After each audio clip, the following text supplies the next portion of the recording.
Friends, maths Gajanan में आप सभी स्टूडेंट का एक बार फिर से स्वागत है। आज की क्लास में हम एसएससी एमटीएस के प्रीवियस ईयर क्वेश्चन हम सोल्व करने वाले हैं, क्योंकि देखिए एसएससी एमटीएस का एग्जाम है वो 2 तारीख से स्टार्ट होने वाला है।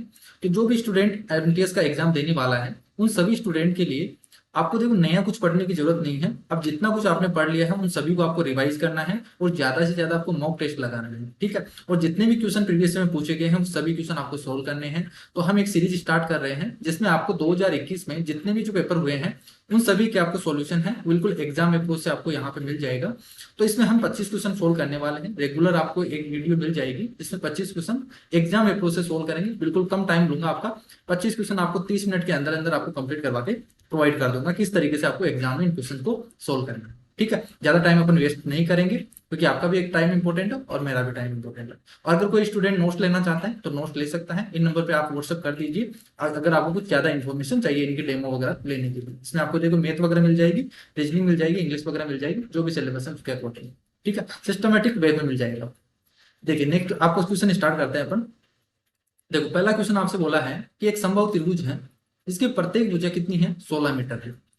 और एक प्लॉट के जो एक इसी जो समबाहु त्रिभुज है उसी के आकार में एक प्लॉट है कि एक कोने में एक बकरी है, वो 10.5 मीटर लंबी रस्सी से बंधी हुई है। त्रिभुज के इस भाग का क्षेत्रफल बताइए कि जिसमें बकरी चर पाएगी। तो देखिए इस तरीके से होगा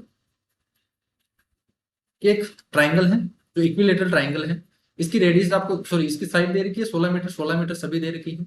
और इसमें बोला है कि 10.5 मीटर रस्सी बांध दी जाती है किसी भी कोने से। तो यहाँ से इस कोने से बांध दी गई। तो मान लीजिए यहाँ से ये इसकी लेंथ कितनी है, 10.5 है इस रस्सी की लेंथ। तो जो बकरी चल पाएगी वो कितना एरिया चल पाएगी, वो इतना एरिया चल पाएगी इस तरीके से, क्योंकि रेडियस सेम रहेगी ये वाली 10.5 10.5। तो ये इतना एरिया चल पाएगी। तो ये आपसे पूछा है कि इस एरिया का मान क्या होगा। तो एक सेक्टर बन गया। तो सेक्टर का एरिया कैसे निकालते हैं कि टोटल ये क्या बन गया, एक सर्किल बन गया ना इस तरीके से, गोल गोल सर्किल बन गया। तो पाई आर स्क्वायर होता है सर्किल का एरिया। तो ये टोटल 360 का बनता है। देखिए यहाँ पे 360 बन रहा है एक पॉइंट पे, तो 360 डिग्री का है। हमें तो किसका निकालना है, इस वाला का निकालना है। तो देखिए इक्विलेटरल ट्राइंगल बोला है तो कितना एंगल होगा, 60 डिग्री। तो ये इसका एरिया जाएगा, इस सेक्टर का एरिया हो जाएगा। और रेडियस कौन सी लेंगे यहाँ पे, 10.5, क्योंकि ये है ना रेडियस। तो यहाँ पे सोल्व कर लीजिए। तो जो एरिया आएगा आपके पास कितना आएगा, पाई आर स्क्वायर बाई 6, ठीक है। तो यहाँ से सोल्व कर लो, 22/7 इंटू आर की वैल्यू कितनी हो गई, 10.5 इंटू 10.5 करोगे तो देखो कितना आ जाएगा, 10.5 इंटू 10.5, 105 का स्क्वायर करना आता है आपको।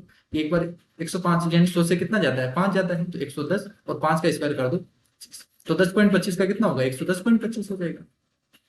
110.25 डिवाइडेड बाई 6 करेंगे, सोल्व कर लीजिए। यहाँ से देखिए, यहाँ से 7 से काट दीजिए 1, और यहाँ से कितना बचा, 4 बचेगा, 7 पंजे 35, 5 बच जाएगा, 7 7 49, और यहाँ से 7 पंजे 35, तो 15.75 होगा। और यहाँ से आप डिवाइड कर दीजिए, 2 से काट दीजिए तो 3, और ये 11 हो गया। 3 से और काट दीजिए, यहाँ से 3 पंजे 15, और यहाँ से 25, ठीक है।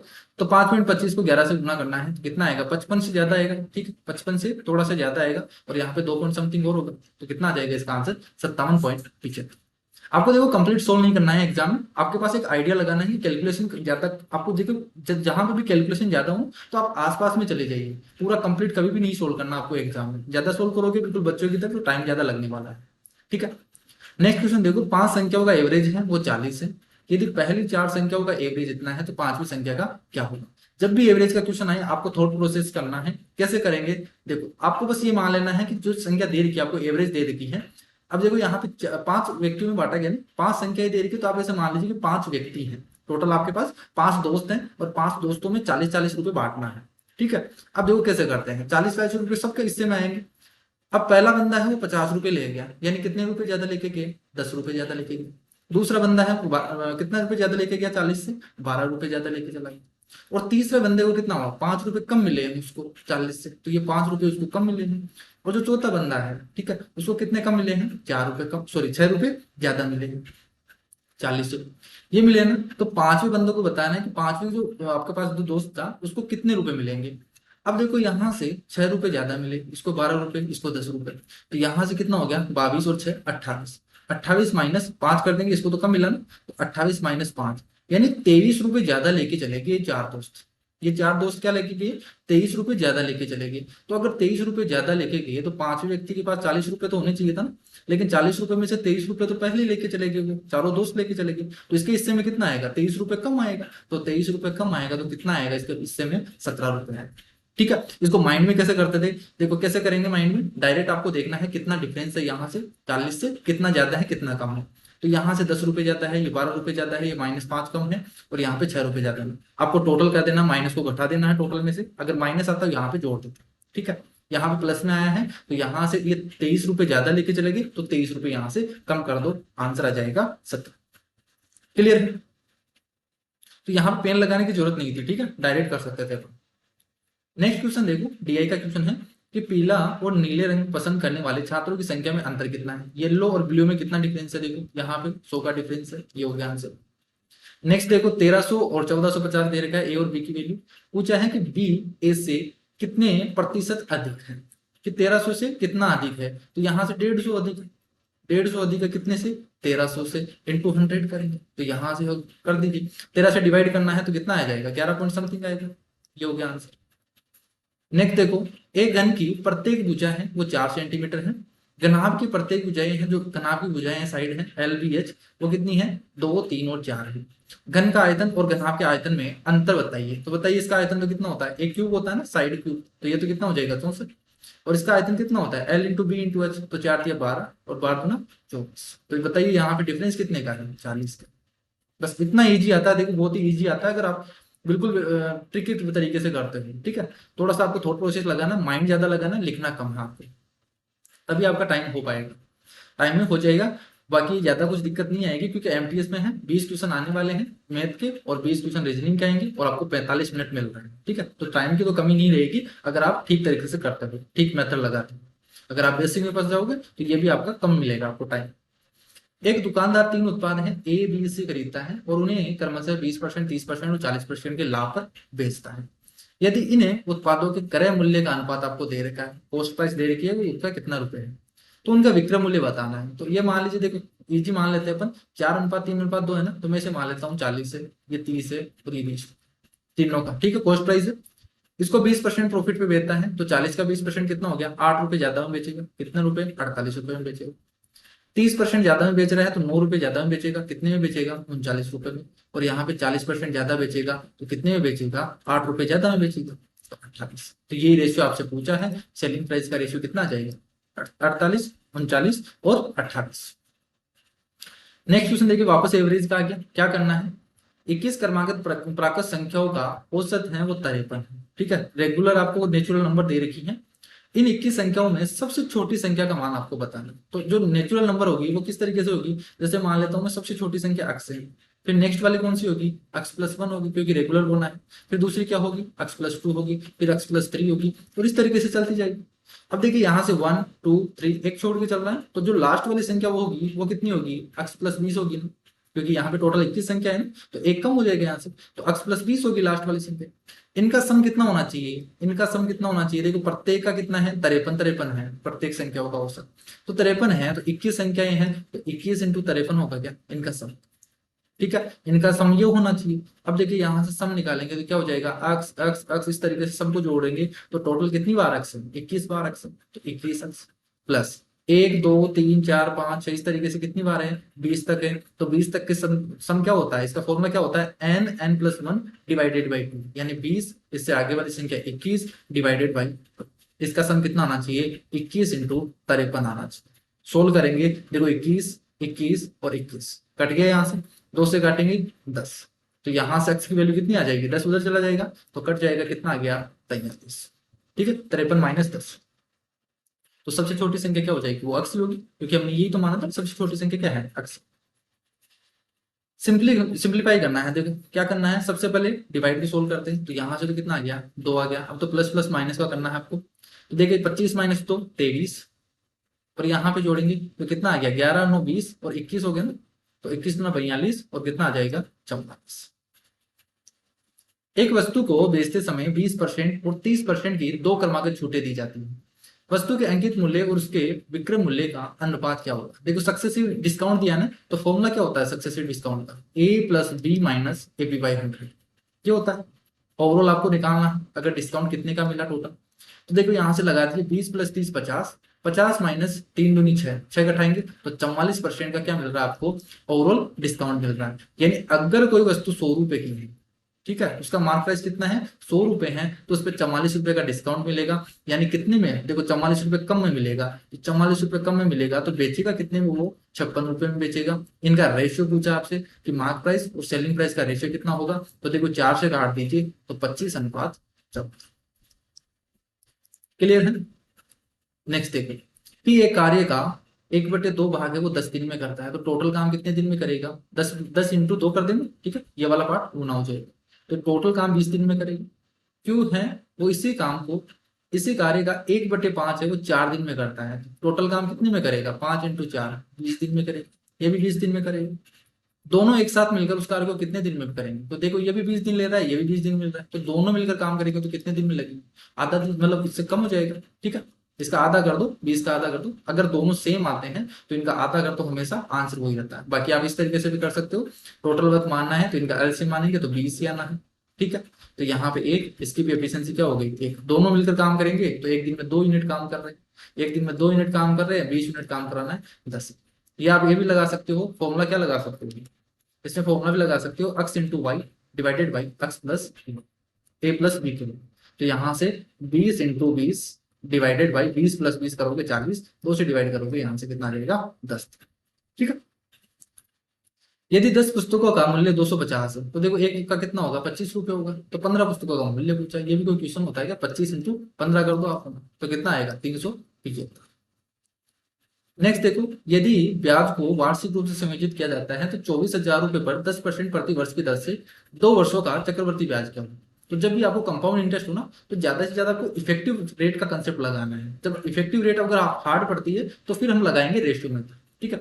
यहाँ पे देखो इफेक्टिव रेट क्या हो जाएगी, यहाँ से 21% होती है। अब कैसे होती है वो मैंने पहले भी बताया था, 2x अक्स स्क्वायर से निकालते हैं, अक्स की वैल्यू कितनी है 10 है तो 20, और यहाँ 10 से का स्क्वायर कितना होगा 100 होगा, लेकिन यहाँ पे 2 ही डिजिट रखते हैं, एक आगे चला जाता है हासिल में, तो कितना आ गया यहाँ से 21%, ठीक है। इसी तरीके से निकालते हैं, और 3 साल देर की हो तो 3x, 3x² और x, ठीक है। ये पॉइंट यहाँ पे आता है, 2 डिजिट रखना है इसके बाद, तो 21% निकाल लो वही हो जाएगा। तो देखो 24 × 21 करेंगे तो कितना आ जाएगा, देखो 21 चौक 84 और 8, 21 दूना 42 और 8 कितना हो गया 50, तो 504 वाला ऑप्शन रहेगा, सी ऑप्शन आ गया 5040।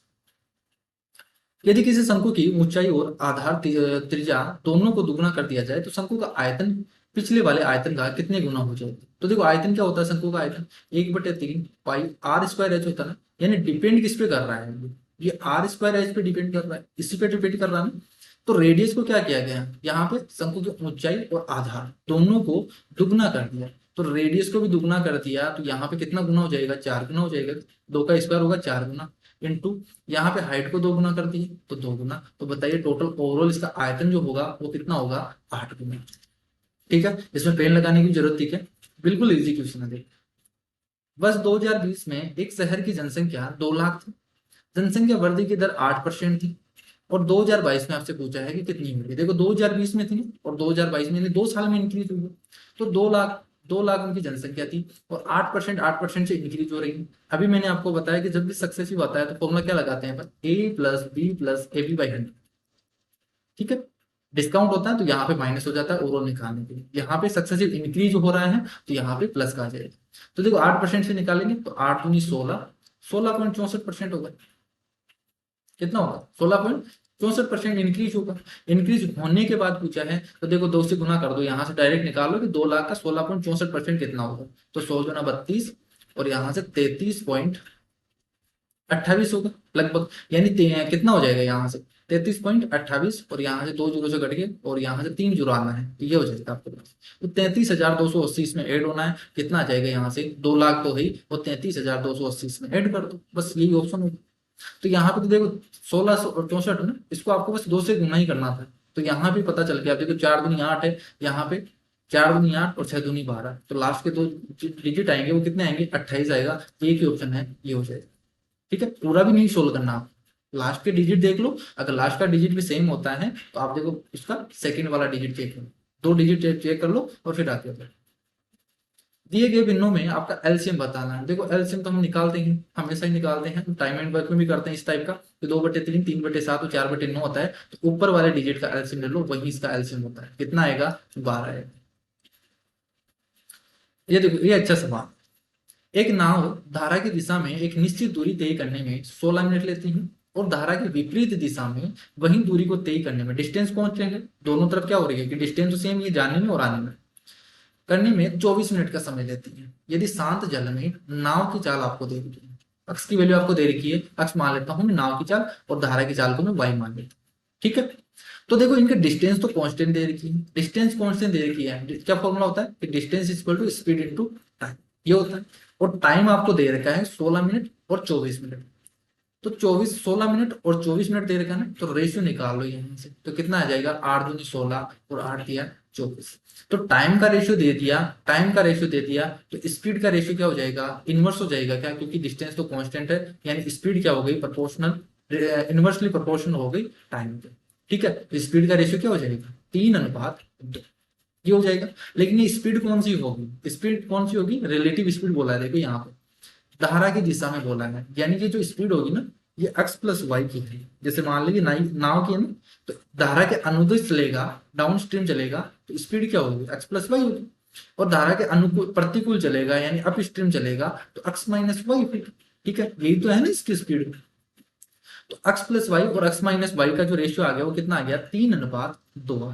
3:2 आ गया। मुझे बताइए यहां से अगर मैं इसको ऐड करता हूँ, यहां से इसको ऐड करता हूँ, तो y से तो y कट जाएगा, y से तो y कट जाएगा, यानी जो इनका सम है, इनका सम होगा, यानी 5 यूनिट है, वो किसकी वैल्यू है? देखो यहाँ से 2x की वैल्यू है, x प्लस x आएगा, 2x की वैल्यू है, और x की वैल्यू यहाँ पे कितनी है? नाव की चाल कितनी है? 15, यानी ये 30 मिनट की वैल्यू, सॉरी 30 किलोमीटर। 5 यूनिट की वैल्यू कितनी होगी? 30 किलोमीटर प्रति घंटा। तो यहाँ से ऐड करेंगे तो यहाँ पे क्या बचेगा? 2x बचेगा। तो जो 5 यूनिट है वो 2x की वैल्यू है। ठीक है, 2x कितना हो गया? 30 किलोमीटर प्रति आवर। तो 5 यूनिट की वैल्यू 30 किलोमीटर पर आवर है, तो मुझे बताइए 1 यूनिट की वैल्यू कितनी हो गई? 6 किलोमीटर पर आवर हो गई क्या? क्लियर है? तो मुझे बताइए यहाँ से डाउन स्ट्रीम स्पीड कितनी आ गई? 18 किलोमीटर पर आवर आ गई क्या? ये क्या है? x प्लस वाई है। x की वैल्यू तो आपको दे ही रखा है 15, और y की वैल्यू आपको निकालनी है। तो बताइए यहाँ से y की वैल्यू कितनी है? 3 किलोमीटर पर आवर। क्लियर है? या आप यहाँ से भी निकाल सकते हो, 6×2 12 हो गया ना, तो ये डाउन अप स्ट्रीम है, तो x माइनस वाई की वैल्यू दे रखी है। x आपके पास 15 है, 15 में से क्या घटाऊंगी? 12 आ जाए, 3 घटाएंगे तो 12 है। क्लियर है? तो रेशियो से आपको करना है। दो पाइप हैं डी और ई, अकेले एक टंकी को क्रमशः 26 और 28 घंटे में भर सकते हैं। दोनों पाइपों को अगर एक साथ खोल दिया जाए तो कितना टाइम लगेगा? इस टाइप के जब भी क्वेश्चन हो, क्या लगाते हैं अपन formula? X y upon x plus y. ठीक है, तो यहां से सोल्व कर देंगे। देखो 26 × 78 डिवाइडेड बाई, जोड़ दो यहां से, 7 और 2 9 10 और 8 अच्छे 14। कितना आएगा यहाँ से? 8 अच्छे 14 का 4 हासिल किए, 1 7 8 2 10, 104 आएगा ना। तो यहां से कितना आ गया? 104। 13 × 104, और यहाँ से 2 बार 13×26, तो यहाँ पे 4, 4 से डिवाइड करेंगे तो देखो 78 डिवाइडेड बाई 4 करेंगे, 2 से काट दो, 3 2 6, 39 डिवाइडेड बाई 2 हो गया। इसका मतलब कितना आ गया? 19 सही 1/2, यानी 19.5 होता है ना यार। ठीक है, 140/9 मीटर पर सेकंड की स्पीड से कोई भी ट्रेन चल रही है, वो 27 सेकंड में एक खंभे को पार करती है। तो बताइए ट्रेन की लंबाई क्या होगी? तो जितनी वो चल रही है, देखो स्पीड इंटू टाइम कर दो ना डायरेक्ट ही, भाई इतनी स्पीड से चल रही है और कितने सेकंड में? 27 सेकंड में, वो उतनी ही उसकी डिस्टेंस होगी ट्रेन की। तो यहाँ से देखो 140 डिवाइडेड बाई 9 × 27 करेंगे, 9×3 = 27, और 14 × 3 करेंगे, कितना आ गया? 45। देखो डायरेक्ट करते हैं कैसे, यहाँ पे लिखने की जरूरत नहीं है आपको एग्जाम में। ठीक है, यहाँ पे समझा देता हूँ, 9×3 = 27, 14×3 = 45। ठीक है, इस तरीके की कैलकुलेशन आपको माइंड में ही करनी है। एक व्यक्ति ने एक कुर्सी 580 रुपए में खरीदी। 25% का लाभ प्राप्त करने के लिए उसे कुर्सी को किस मूल्य पर बेचना चाहिए? तो देखो इस टाइप का क्वेश्चन हो ना, तो आप बहुत ही इजी सवाल है, ये आप माइंड में भी कर सकते हो। 25% निकालना है। देखो 25% प्रॉफिट कमा रहा है 580 रुपए में, तो 25% का मतलब क्या होता है? 1/4 होता है। 1/4 होता है, तो देखो 580 का 1/4 कितना होगा? लगभग देखो चौथाई तो 400, और 180 और बचेगा, तो यहाँ से लगभग कितना हो जाएगा? 400 450 के आसपास होगा। ठीक है, तो यहाँ पे जोड़ दो इसमें, पांच जो सॉरी 1/4 कर दो आप डायरेक्ट, यहाँ से 1/4 करोगे तो ये कितना आ जाएगा, 4 × 4 416, 4×5 = 20, यानी 100 150 के आसपास आएगा। 150 जोड़ दीजिए यहाँ पे 580 में, कि इतने ज्यादा देना पड़ेगा उसको, ठीक है, इतने मूल्य पे बेचना पड़ेगा 580 रुपये पे। तो 580 से 145 में जोड़ के दो तो कितना आ जाएगा, देखो 500 600 हो गया तो, और कितना हो गया 700 और 25 हो गया, ठीक है। तो यहाँ 25% प्रॉफिट में बोला है, 25% प्रॉफिट का मतलब क्या होता है, 1/4, ठीक है, यानी इसका 1/4 उससे ज्यादा ऐड करके बेचना पड़ेगा। 580 रुपये में तो उसने खरीदा ही है, और 25% प्रॉफिट कमा रहा है, तो इसका 25% और जोड़ दो इसमें, ठीक है। तो यहाँ पे लगभग लगभग कितना हो रहा है, 1/4, देखो यहाँ पे 150 हो रहा है, 150 यहाँ पे जोड़ेंगे तो लगभग 730 के आसपास आ रहा है। तो एक ही ऑप्शन है 725। आपको रफली कैलकुलेशन करना है, आपको एग्जैक्ट भी नहीं करना आपको, क्योंकि देखो यहाँ पे ऑप्शन है ना, देखो कोई भी आप आसपास नहीं है। 700 से लेके देखो यहाँ से एक ऑप्शन है 820, लेकिन बहुत ज्यादा गया ये तो, ठीक है। और यहाँ से 750 भी आते हैं ना आपके आसपास, एवरेज अगर आप करते हो तो भी यही ऑप्शन होना है। निम्न समीकरण के प्रश्न को आप कुछ बताओ। देखो यहाँ पे सिंप्लीफिकेशन करना है। देखो डायरेक्ट कितना होगा, 540 का 42% है, परसेंट का मतलब 1/100 इंटू 11/14 इंटू 5/9, ये आपको बताना है। मैं अक्स मान लेता हूँ, x² - 45। सोल्व कर दीजिए कि यहाँ से 14×42 और यहाँ से 9×6 = 54, 60 हो गए, 0 से तो 0 चला गया। 5 से काट दिए 2 बार, 5×10, 2 से काट दिए 3, कितना आ गया, 3×3 = 9 और 99। तो 99 + 45 = x² हो गया। x² का मान कितना हो गया, 144। 144 है तो किसका स्क्वायर है, 12 का स्क्वायर। नेक्स्ट देखो, डेयरी मिल्क और 5 स्टार और स्निकर्स, कौन कौन से हैं, डेयरी मिल्क, 5 स्टार और स्निकर्स, चॉकलेटों की कुल मिलाकर औसत संख्या। तो देखो यहाँ पे कितना परसेंट, परसेंट में दे रखा है आपको, कुछ और दे रखा है कि इनका डाटा नहीं दे रखा है, तो इनको परसेंट में दे रखा है। तो औसत संख्या आपको बताना है कि दिए गए किस प्रकार की चॉकलेट के वितरण की संख्या के बराबर है। तो पहले तो यहाँ पे इनका एवरेज निकाल, देखो कितना हो जाएगा, 25 और 30 40 और 60, टोटल 60 है, तो 60 डिवाइडेड बाई तीनों का है तो कितना आ जाएगा, एवरेज 20% आएगा। तो 20% किसके बराबर है, केवल 5 स्टार के बराबर है, तो ये हो जाएगा। नेक्स्ट क्वेश्चन देखिए, फार्म ए में मुर्गियों और बकरियों की संख्या का अनुपात आपको दे रखा है, और फार्म बी में मुर्गियों और बकरियों की संख्या का अनुपात 5:7 है। देखो दो फार्म दे रखे हैं, ए और बी है। इसमें जो रेशियो दे रखा है वो दे रखा है आपको 5:4, और इसमें दे रखा है आपको 5:7। क्लियर है। इनसे पूछा है कि टोटल आपको बताना है कि मौजूद कुल टोटल आपको बताना है कि इसमें मुर्गियों और बकरियों की संख्या कितनी है। तो जब भी इस टाइप का सवाल आए ना, तो सबसे पहले आपको चेक करना है इनका सम। देखो 5 और 4 9, और यहाँ पे 5 और 7 12, इनका सम अलग अलग है, तो हम सम एक बार इक्वल करेंगे दोनों का। और कैसे करेंगे, देखो यहाँ पे इसका सम कितना बन रहा है, 9 बन रहा है ना, इसको तो यहाँ पे गुना कर दो। यहाँ पे इसका सम कितना बन रहा है, 12 बन रहा है, तो इसको इस तरफ गुना कर, ठीक है। यहाँ पे अगर कट रहा है तो इसको काट दो, जो यहाँ से काटेंगे 3 से कट रहा है, ये 3 × 9 और 3 × 12। क्लियर। तो गुना कर दो, देखो यहाँ से 5 × 20 और यहाँ से 16, और यहाँ पे रेशियो कितना आ गया, 15:21, ठीक है। टोटल आपसे पूछा है तो टोटल बकरियां तो कितनी हो जाएगी, इसमें ए में 20 है और बी में 15 है, तो कितना हो गया यहाँ से 35। और यहाँ पे सॉरी, ये तो मुर्गियों की संख्या और ये बकरियों की संख्या कितनी हो जाएगी, यहाँ से 37। इनका आपको पूछा है कि रेशियो बताना है, तो रेशियो आएगा 35:37। देखिए यहाँ पे ऑप्शन गलत दे रखा है, तो ये क्वेश्चन गलत था, ठीक है। इसका आंसर आना चाहिए था 35:37। क्लियर। नेक्स्ट क्वेश्चन देखो, एक पंक्ति में व्यवस्थित 5 संख्याओं का एवरेज है वो 309 है। इनमें से पहली 2 संख्याओं का एवरेज 431 है और अंतिम 2 संख्याओं का एवरेज 231.5। पंक्ति के ठीक बीच में कौन सा व्यक्ति, सॉरी कौन सी संख्या है। देखो इस टाइप का क्वेश्चन जब भी एवरेज का है ना, तो आपको तो क्या करना है, व्यक्ति मान लेना है कि टोटल इनके पास पैसे बांटना। 5 व्यक्तियों के बीच में आपको 309 रुपए बांटने हैं, ठीक है। तो सबके पास 309 रुपए होने चाहिए। पहले 2 के पास 431 रुपए हैं, यानी ज्यादा है ना, तो 309 से कितना ज्यादा है वो देख लो। तो यहाँ से 91 और 31 जोड़ेंगे तो यहाँ पे कितना ज्यादा है, 122 ज्यादा। तो इन दो जो कैंडिडेट है, कैंडिडेट मान रहा हूँ, ठीक है, आपके दोस्त मान रहा हूँ, तो आपके जो दो दोस्त है ना, तो उनके पास 122 रुपए ज्यादा है, 122 ज्यादा रुपए है। और जो दो और आपके दोस्त है ना, 5 में से लास्ट के 2 हैं, उनके पास 231 रुपए हैं। तो इनके पास कितना कम है, देखो यहाँ से 68.5 तो एक हो गया, और 9 और जोड़ दीजिए तो यहाँ पे कितना हो गया, 77.5 कम है, ठीक है। इन दो के पास 77.5 कम है, और इन दो के पास 122 ज्यादा है। तो मुझे बताइए कि जो इनके पास ज्यादा है, ये वाला तो इसको दे देंगे, ठीक है। इनको आपको डिफरेंस देखना है, देखो ये तो कम है ना और ये ज्यादा है, ठीक है। तो ये 2 का है, ये भी 2 का है। तो सबसे पहले हम ए का देख लेते हैं, यहाँ पे ए का कितना आ रहा है। तो 122 और 77.5 के बीच में डिफरेंस कितने का है। तो देखो यहाँ से कितना हो गया 22.5, ठीक है 22.5 और 22 यानी 44.5 का डिफरेंस है एक के बीच में, ठीक है एक एक के। जैसे मान लीजिए फर्स्ट है, ये सेकंड है, ठीक है ये वाला फर्स्ट है और ये वाला सेकंड है, इसी तरीके से ये थर्ड है और ये फोर्थ है, ऐसे मान लीजिए, ठीक है। तो यहाँ फर्स्ट और थर्ड के और सेकंड और फोर्थ, ठीक है बीच वाले हैं जो बच गया है उसी का निकालना है। तो यहाँ से इनके बीच में डिफरेंस कितने का है 44.5 का होगा। तो दोनों के बीच में कितने का डिफरेंस है पहले दो के और इन दो के बीच में, तो इंटू 2 कर देंगे, ठीक है। तो यहां से कितना हो गया 89 का डिफरेंस होगा। यानी 89 क्या है, 89 ज्यादा लेके चले गए ना, ये दो है 122 ज्यादा है और यहाँ पे माइनस, अभी मैंने बताया कि प्लस वाला है तो हम क्या कर देंगे 309 में से कम कर देंगे। क्यों करेंगे, क्योंकि 89 रुपए हैं वो ज्यादा लेके चले गए हैं, कौन, ये दो वाले, ठीक है।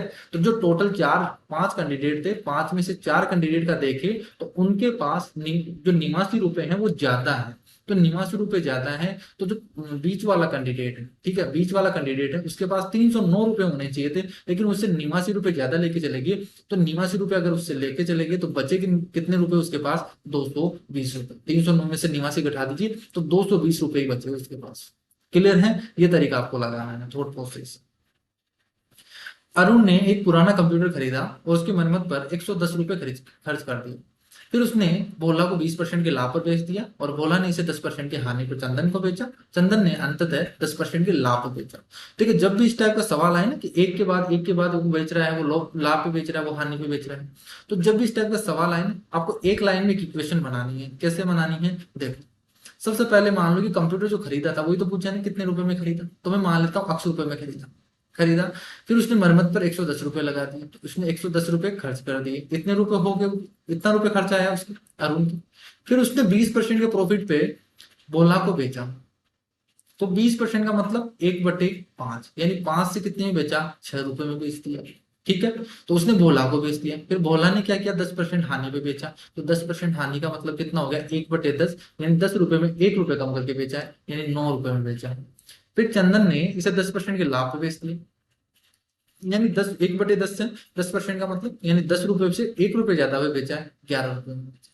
ठीक है, इतने रुपए में बेचा तो ये हो गया। और इसकी वैल्यू कितनी दे रही है आपको, कितने रुपए में बेचा उसने 1188 रुपए में बेचा। बस इसको सोल्व करना है और इसका मान निकालना है। क्या करेंगे, सोल्व कर लो। देखिए यहाँ से 11 से काटेंगे तो 108, 9 से काटेंगे तो यहाँ से 12, 6 से काटेंगे तो 2, तो कितना आ गया यहाँ से 1000 आ गया। क्या 1000 में से 110 घटाएंगे कितना आ गया 890।